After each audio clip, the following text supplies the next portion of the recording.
So this week, our cover story looks at the conflict that's flared up between India and Pakistan, and in particular, how this puts India's Prime Minister, Narendra Modi, on the spot. This is just the latest of many, many terror attacks that have taken place inside India, conducted by groups based in Pakistan. 2 weeks ago, there was a terrible terrorist attack in the Indian-controlled part of Kashmir. 40 Indian soldiers were killed. In recent days, Mr. Modi has ordered Indian airplanes into Pakistani airspace to bomb targets there in retaliation.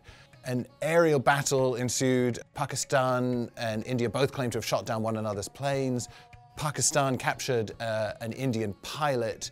This is the first time since 1971 that planes have been crossing into the airspace of the other country and bombing targets within it. But of course, this time around, India and Pakistan both have nuclear weapons, so the situation is that much more dangerous.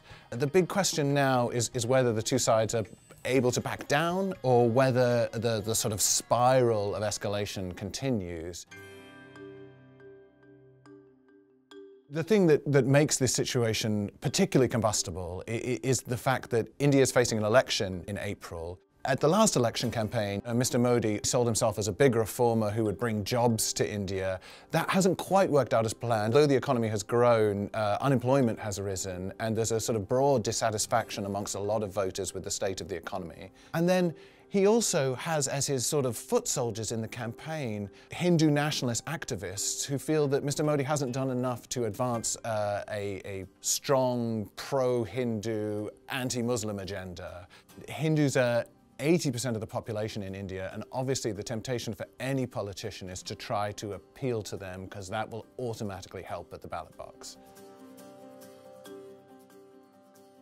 Mr. Modi is an avowedly nationalist politician. He has a particularly carefully cultivated sort of tough guy persona. There's all kinds of pressure on him to try and appear resolute and strong, not back down, teach the Pakistanis a lesson. That's the kind of rhetoric he uses all the time on the campaign trail. And that pressure, obviously, could result in a stronger reaction that could lead the two countries further down this spiral of conflict. Having said that, there are some signs that neither country wants the conflict to escalate. Western countries have tried to sort of take India onto a different course, a diplomatic course, try to raise this in the Security Council, get condemnations of the terrorist group and of Pakistan's support for it there in the Security Council, to try and bring this onto a diplomatic track and diffuse the tensions.